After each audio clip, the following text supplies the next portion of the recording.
گەشەپێدان PDO دروست بووە کە بایەخ بە ڕەوشی داکۆکی کاران دەدات.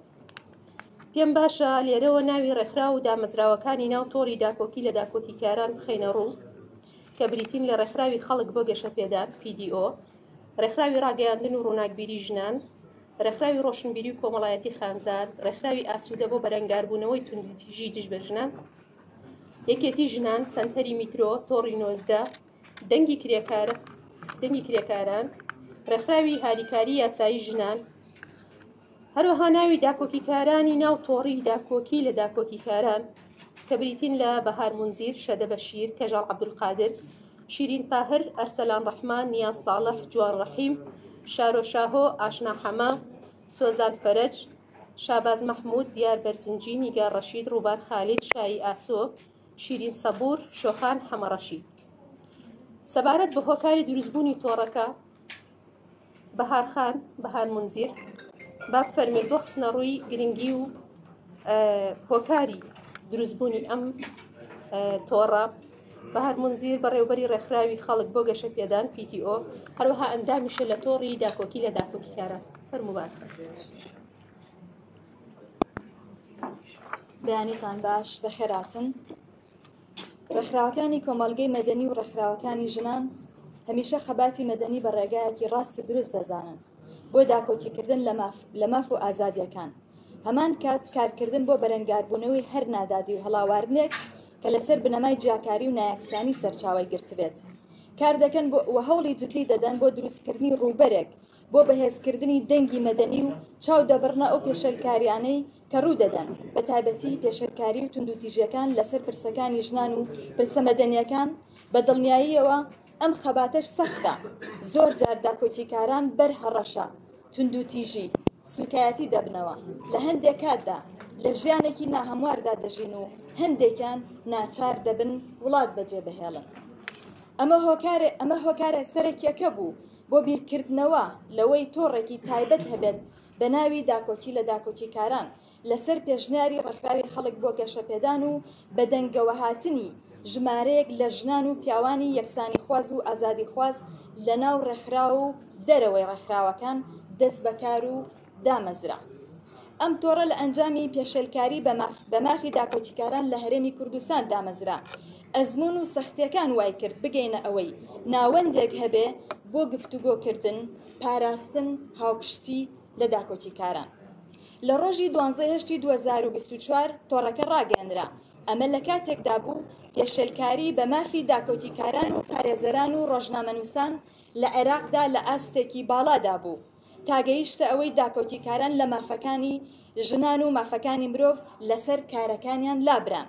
هەندێکیان مافی بەشداریکردنیان لە میدیاکانی عێراقدا لێسەندرایەوە لە کاتی کارکردن دژ بە یاسا و هەمواری باریکەسێتی 188 لە عێراق. ئازیزان، وەک دەزانن ئەم دەست پێشخەریە لە جیهاندا بوونی هەیە و مێژوەکەی دەگەڕێتەوە بۆ 1948 کە لە کاتێکدا بووە داکۆچیکاران بەر هەڕەشە و تیرۆر و سوکایەتی کەوتونەتەوە. هەروەها ئەمنستی ئەنتەرناشناڵ یەکێک لە کارەکانی بەرگریکردن و داکۆچیکردنە لە مافەکانی مرۆڤ و لەو کەسانەی کە لە مەیدانی کارکردندان لە ساڵی 1961دا دامەزراوە. لە کۆبوونەوەی جیهانی ڤێنادا لە ساڵی 1993 بەکارێکی گرنگ دانرا و دەست خرایە سەر ئەو کێشە گەورە جیهانیە و چەندین کاری جیهانی و بەڵگەنامە و بەڵێننامەی لەسەر دەرکراوە. کارەکانمان لە ناوخۆی کوردستان وەکو تۆڕی داکۆچی لە داکۆچیکاران ئەم تۆڕە یەکێک لە کارە گرنگەکانی تۆمارکردن و ئامادەکردنی ئەم راپۆرتەی بەردەستی بەڕێستانە لە بەشی دووەمدا پێشکەش دەکرێت. هەمان کات دابینکردنی پارێزەر و ڕۆیاسایەکەی کاری لەسەرکرا. هەمان کات دابینکردنی تۆژەری کۆمەڵایەتی بۆ هەر داکۆچیکارێک کە تووشی هەر حاڵەتێکی نەخوازراو ببێتەوە و بۆ پاڵپشتی و بەدەمەوە چوونیان. زنجیرەیەک لە چالاکی بۆ بەهێزکردنی توانای داکۆچیکاران سەبارەت بە خۆپاراستن لە تۆڕە کۆمەڵایەتیەکان و پاراستن لە هاکردن. هەمان کات چۆنێتی خۆپاراستن لە ئاستەنگی و لایەنە دەرونی و لە کاتە سەختەکاندا لەلایەن دکتۆری پسپۆڕەوە وەی گروپێکی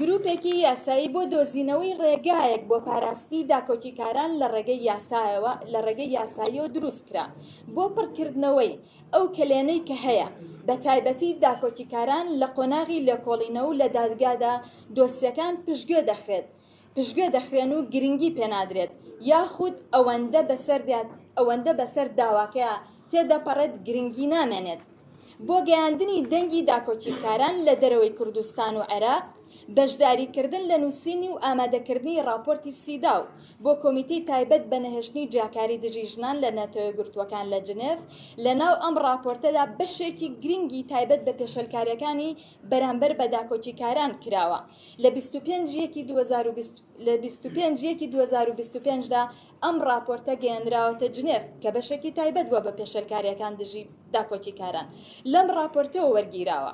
راپۆرتی سیدا و 4 ساڵ جارێک لە وڵاتانی ئەندام ئەرکیانە راپۆرتی تایبەت لەسەر ڕەوشی ژنان بنووسن و بینێرن بۆ نەتەوە گرتوەکان. کارکردن و بەردەوامبوونمان بۆ گەیاندنی ئەم ئاستەنگی و پێشەلکاریانە بۆ پەرلەمانی یەکێتی ئەوروپا لە مانگی دەی 2024دا تایبەت بە یاسای باری کەسێتی بوو لە عێراق. یەکێک لە خاڵە جەوهەریەکانمان تایبەت بوو بە پاراستنی داکۆچیکاران لە مافەکانی ژنان بە تایبەتی لە شەوی دەی 2025-24 بڕیارنامەی دەرکرد یەکێتی ئەوروپا و ناردیان بۆ دەسەڵاتدارانی عێراق و هەرێم لەو بڕیارنامەدا داوا لە عێراق دەکا مەیدانی کاری داکۆچیکاران فراوان بکرێت و ژیانیان پارێزراو بێت. تۆڕی داکۆچی لە داکۆچیکاران و ڕێکخراوی خەڵک بۆ گەشەپێدان سوپاسی هەموو ئەو بەڕێزانە دەکات هاوکار و پشتیوان بوون لە ڕابردوودا و ڕێکخراوی فریاکزاری نەرویج کە پشتیوانی مادی و معنەوی پرۆژەکەی کردووە وەک هاوبەشێک پشتیوانی کردوین. سوپاسی زۆرمان بۆ بەڕێز کاگەر سەلان کە کاتێکی زۆری تەرخان کرد بۆ کۆکردنەوە و تۆمارکردنی نووسینی ئەم راپۆرتە و هەروەها پشتیوانی بەردەوامی هەموو ئەو بەڕێزانەی کە لەگەڵمانە بوون.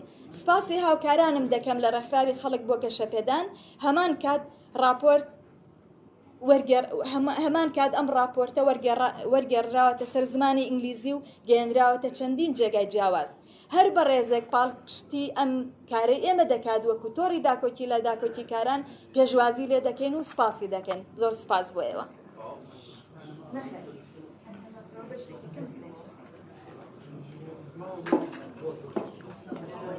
راپۆرتی کۆنگرەی ڕۆژنامەوانیەکەی تۆڕی داکۆکی لە داکۆکیکاران وردەکاریەکانی لای کاک ئەرسەلان ڕەحمانە داواکەین فەرمێ بۆ ڕوونکردنەوە خستنە ڕووی وردەکاریەکانی راپۆرتەکە.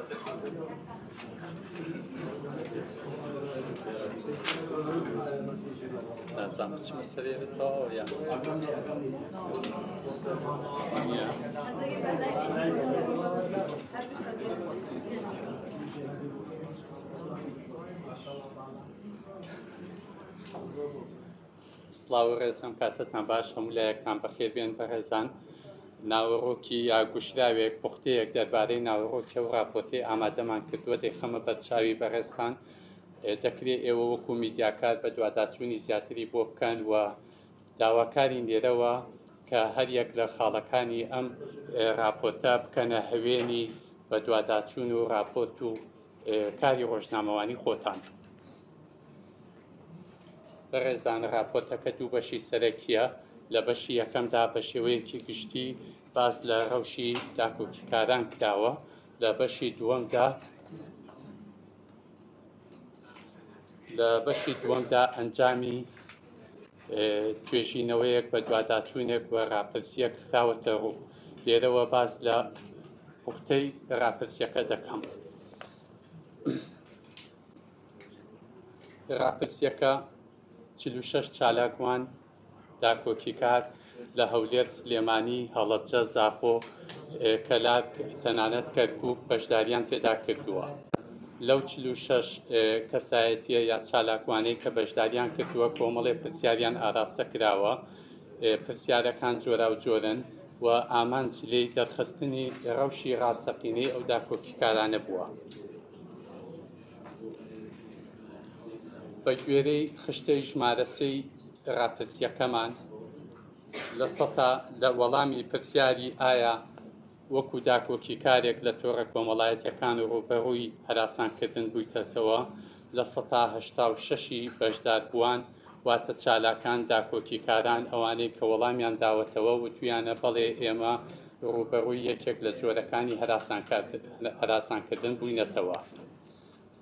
تەنیا لە ١١٤یان ئاماژەیان بەوە کردووە کە ڕوبەڕووی ئەو جۆرە هەراسانکاریە نەبوونەتەوە. ئەمەش خۆتان دەزانن پێمان دەڵێ کە ژینگەی کاری ڕێکخراوەیی و ژینگەی کارکردن لە هەرێمی کوردستاندا جۆرێک لە نادروستی تێدایە و جۆرێکە کە شیاو نییە بۆ کارکردن و هەموو ئەو داکۆکی یا زۆرینەی ڕەهای ئەو داکۆکیکارانەی کار دەکەن بە جۆرێ لە جۆرەکان ڕوبەڕووی هەراسانکردن بوونەتەوە.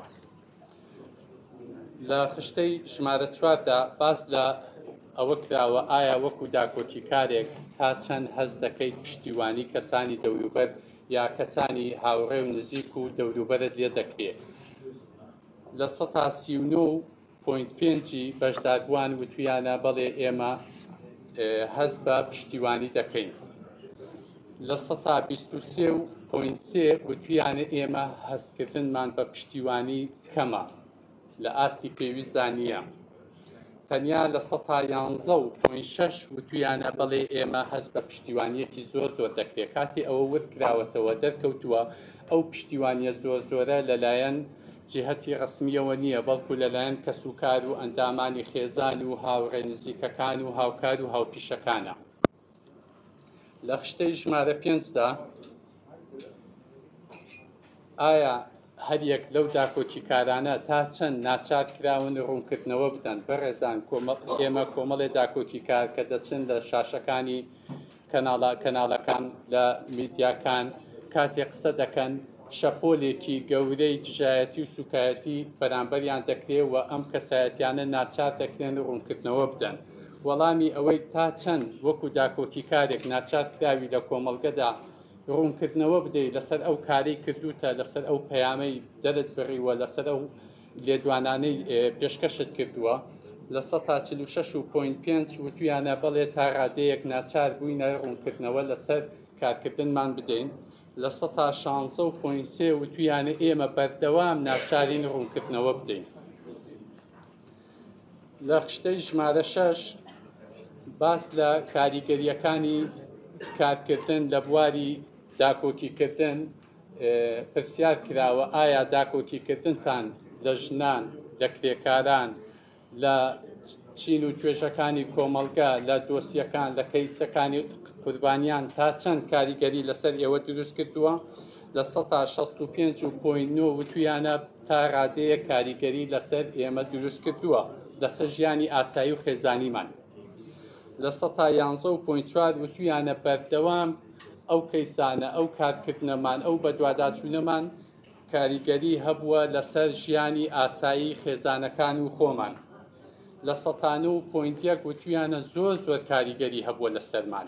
ئەمە پێمان دەڵێ ئەو داکۆکیکارانەی کە کار دەکەن و ڕۆژانە کەیسەکان دەبین و بەدواداچوون دەکەن بە جۆرێ لە جۆرەکان ئەکەونە ژێر کاریگەری کەیسەکانەوە، ئەکەونە ژێر کاریگەری لێکەوتەکانی بابەتەکانەوە و کاریگەریەکی ڕاستەوخۆی لەسەریان ئەبێ و ئەوانیش دوجار پێویستیان بە جۆرێک لە بەدواداچوون و گرتنەبەری ڕێوشوێنی دەروون دروستی هەیە بۆ ئەوەی بتوانن بەردەوامی بدەن بە کارەکەیان. لە خشتەی ژمارە 7 کە خشتەیەکی زۆر گرنگە باس لەو پێشێرکاریانە دەکات کە ڕۆژانە ڕوبەڕووی داکۆکیکاران و ژنان بە تایبەتی لە تۆڕە کۆمەڵایەتیەکان دەبنەوە و جۆری ئەو تاوانانەی کە دەرهەقیان دەکرێت پرسیار کراوە.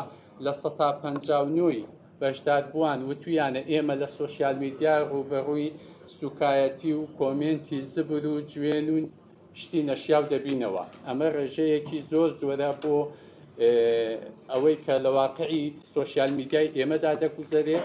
159 ژنانی داکۆکیکار لە سۆشیال میدیا ڕوبەڕووی سوکایەتی و تەشهیر و هەموو ئەو شتانە دەبنەوە کە نەدەکرا نابێ و پێشێرکارین و پێویست بوو بەو جۆرە نەبێت.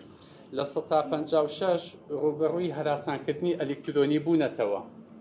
لە 141 لە بەشداران هەوڵی هاکردنیان دراوە و ئەمە ڕێگایەکە بۆ ترساندن، بۆ زەفەربێبردن، بۆ دەستبردن بۆ ناو ژیانی تایبەتی چالاکان و هەوڵدان بۆ هاکردنی ئامێرەکانیان یاخود ئەکاونتەکانیان یا ئەو پلاتفۆرمانەی کە بەکاری دێنن و دەستپێکردنی وێنە و زانیاری و پەیوەندی و ئەو کۆنتاکتی هەیەە لە پێناو شکاندنی کەسایەتیان 133 چالاکان وتویانە ئێمە ڕوبەڕووی جۆرێک لە تەکفیرکردن بووینەتەوە.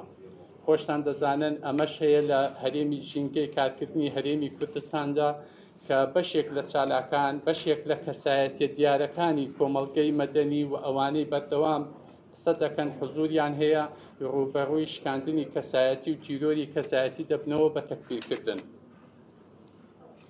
لە 130.8 تۆمەت و سوکایەتی دراوەتە پاڵ خۆیان و بنەماڵەکانیان خێزانەکانیان جوێن و تەشیر و سوکایەتی بە باوک بە دایک بە خوشک و برا و خزم و کەس و تەنانەت هۆز و شوێنی نیشتە جێبوونیان کراوە. 128.2 ئەو چالاکانەی بەشداریان کردووە باسییان لەوە کردووە کە وتە و لێدوان وێنەکانیان چالاکیەکانیان ئەو وێنە شخصیانی کە خۆیان پۆستیان کردووە بۆ کاری خراپ بۆ مەبەستی خراپ لە سۆسیال میدیا وەرگیراون بەکارهێنراونەتەوە لێدوانەکانیان شێوێنراوە قسەیان لە سیاقی خۆی دەرهێنراوە بە ئامانجی شکاندنی کەسایەتیان. ئەم حاڵەتەی کە هەیە پێویستی بە ئەوەیە کە ژنانی چالاک یا داکۆکی کاران ڕووکەنە ناوەندە ڕسمیەکان وە سکاڵا بکەن بزانین لەو بارەوە چی کراوە. سەبارەت بە هەڵوێستی لایەنە ڕسمیەکان و وەکاردانەوەیان سەبارەت بۆ هەموو پێشێرکاری بەرامبەر بە چالاکان و داکۆکیکاران دەکرێت لە 141.9 وتویانە تا ڕادەیە کەمتەرخەمن واتە لایەنی پەیوەندیدار و لایەنی ڕسمی نەهاتوو وەکو پێویست نەهاتوونەتە سەرهێڵ و ئەم بابەتە گرنگەیان بە هەند وەرنەگرتووە و کەمتەرخەمن لەوەی کە بە دوواداچوون بۆ ئەم پرسە بکەن. لە 130.2 وتویانە زۆر کەمتەرخەمن و لە 180.6 وتیانە زۆر کەمتەرخەمن لە هەرسی حاڵەتەکەدا بە ڕێژەی 100 کەواتە لایەنی پەیوەندیدار و معنی بەم دۆسیانەوە کەمتەرخەمی دەنوێنن لە بەدەنگەوەچوون و بەدەمەوەچوونی داکۆکی کاران. سەبارەت بۆی ئایا تا چەند ئەم داکۆکی کارانە ڕویان لە دادگاکان کردووە لە بنکەکانی پۆلیس کردووە بۆی سکاڵای یاسایی تۆمار بکەن لە 163.6 سکاڵایان تۆمار نەکردووە دواتر هۆکارەکەش ڕوون دەکەینەوە. تەنیان لە 136 سکاڵایان تۆمار کردووە. لەو 136ی کە سکاڵایان تۆمار کردووە و ڕێگەی دادگایان گرتوۆتە بەر بۆ ئەوەی ماف وەربگرنەوە و مافیان بۆ بگەڕێتەوە لە 140یان وتویانە هەرگیز وەڵاممان وەکو پێویست نەدراوەتەوە واتە ئەوەی کە ڕێگای دادگای گرتوۆتە بەر لە 140 وتوێتی وەڵامی پێویستمان لەلایەنی پەیوەندیدار و معنی بە دەسەڵاتی دادوەری وەرنەگرتوێتەوە لە 125 وتویانە کەم تا ڕادەیەک وەڵامیان وەرگرتوێتەوە. ئەمەش پێمان دەڵێ کە ڕەوشی دادگاکان و ئەوەی دەگوزارێت لە بەرژەوەندی داکۆکیکاران نییە بەو پێی کە زۆرینەی ڕەها متمانەیان نییە ڕووکەنە دادگاکان و ئەو ڕێژەیە کە 136 ڕووی کردووەتە دادگا لە 140 جارێکی دیکە ناومێت بووە لەوەی لە ڕێی دادگاوە مافەکەی وەربگرێتەوە.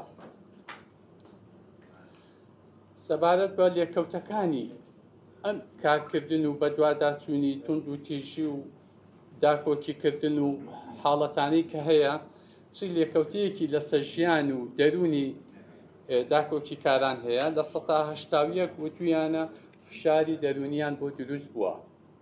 ئەمەش ڕێژەیەکی بەرزە.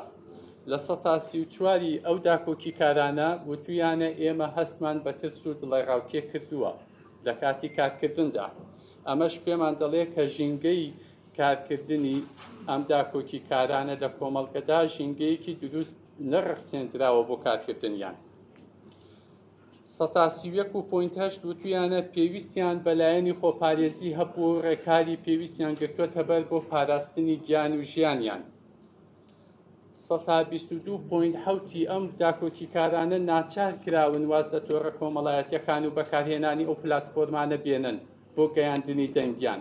ئەمەش جۆرێکە لە بێبەشکردن و جۆرێکە لە پەراوێز خستن و جۆرێکە لە تیرۆر و تۆقاندن کە تۆ چالاکوانێک داکۆکی کارێک کەسایەتیەک ناچار بکەیت لە ژینگەی میدیایی یا سوسیال میدیا دوور بکەوێتەوە واز لە بەکارهێنانی پلاتفۆرمەکانی تۆڕە کۆمەڵایەتیەکان بێنێ. 120.5 وتیانە بۆ ناچار بووینە بۆ ماوەیەکی درێژ لە ماڵەوە بمێنینەوە نینە دەرەوە لە ترسی ئەو هەڕەشە و سوکایەتی و تەشیر و پێشێرکاریانەی بەرامبەریان کراوە. لە 111.4 ناچار بوونە شوێنی نیشتەجێبوونیان بگۆڕن بۆ ئەوەی گیان و ژیانی خۆیان و خێزانەکانیان بە سەلامەتی دەرباز بکەن. لە 109 بەداخەوە لە 109.1 ناچار بوونە واز لە کاری داکۆکیکاری بێنن. ئەمەش ڕێژەکە ئەگەرچی کەمیش بێ بەڵام مەترسیدارە و تعبیرە لەوەی کە ئێمە لە دۆخێکی خراپداین بۆ داکۆکیکردن. ئەمە پوختەی ناوەڕۆکی ئەو ڕاپەرسیە بوو کە ئەنجام درابوو و ڕەوشی گشتی داکۆکیکارانیش چەند خاڵێکی بچووک بڵێم ئێمە ژینگەی میدیاییمان ژینگەیەکی نادروستە بۆ کاری ڕێکخراوەکان بۆ ژنانی چالاک بۆ کارکتەرەکان بۆ داکۆکیکاران و خۆتان ڕۆژانە ئەبینن بەشێک لە کەناڵەکانی میدیا بە ئەم قەست لێدوانی کەسایەتی و چالاکێکی ژن لە سیاقی خۆی دەردێنن تەنیا بۆ ئەوەی دوێن و سوکایەتی و تەوهینی بۆ بێ بە کۆمنت و ئەکتیڤی پەیجەکانی ئەو کەناڵانە زیاد بکە. ئەمە یەک دوو لە ڕووی یاساییەوە بەشێک لە داکۆکیکاران ڕێگای دادگایان لێگیراوەتە بەر کاتێک قسە ئەکەن دەنگ هەڵە بڕند ڕەخنە ئەگرن لە ڕێی دادگاوە هەوڵی بێدەنگکردنیان دەدرێ و کەیسی دیاریشمان لەو بارەیەوە هەیە. هەروەها فشاری سیاسی و ئەمنی هەیە، ڕێکخراوی کۆمەڵگەی مەدەنی ڕێکخراوی ژنان هەیە بە زەبری هێز داخراوە بەبێ پاساوی یاسایی. هەروەها لە ڕووی ئابووریەوە خۆتان ئەزانن لە ئێستادا جگە لە هەندێک ڕێکخراوی چوارچێوەی حیزبە سیاسیەکان هیچ کۆمەک و پشتیوانیەکی ناوخۆیی بۆ ڕێکخرا و دەستە و ئەو گروپ و ئەو تۆڕانە نییە کە خزمەت بە کاری ڕێکخراوەیی لە هەرێمی کوردستان دەکەن و ئەوەی هەیە ئەو ڕێکخراوانەی کار دەکەن بەشێکی زۆریان بە خۆبەخشیە یا پشت بە فەندی دەرەکی دەبەستن و ئەمەش سنووردارە و دەکرێت مەسەلە ئێمە لە هەرێمی کوردستان بمانتوانی باە پشتیوانیەکی دارایی دابین بکرێ بۆ درێژەدان بە کاری ڕێکخراوەکان. هەروەها بەداخەوە ئێمە ماوەی چەند ساڵێکە بەهۆی لە کارکەوتنی پەرلەمان نەتوانراوە یاسای نوێ لە بەرژەوەندی کۆمەڵگەی مەدەنی و چکاری ڕێکخراوەی دەربکرێ و نەتوانراوە کۆمەڵێ یاسا کە پێشتر بۆ نمونە یاسای بەرەنگاربوونەوەی توندوتیژی خێزانی هەموار بکرێتەوە و بە ڕەچاوکردنی بارودۆخی ئێستا و ئەو ڕەوشەی ئێستا داکۆکیکارانی تێدا هەیە یاساکە هەموار بکرێتەوە و ئەوە بچێتە ناو یاساوە کە داکۆکیکار وەکو فەرمانبەری دەوڵەت لە کاتی ئەرکەکەیدا کارەکەیدا ئەبێ جیاوکی یاسایی پێ بدرێ ئیمتیازی یاسایی هەبێ و ئەوە نەکراوە. ئەمەش گەورەترین ئاستەنگی بەردەم کارکردنی چالاکان و داکۆکیکاران و ڕێکخراوەکانە. دەستان خۆش بێ و هیوای سەرکەوتن و سەلامەتیتان بۆ خوازم.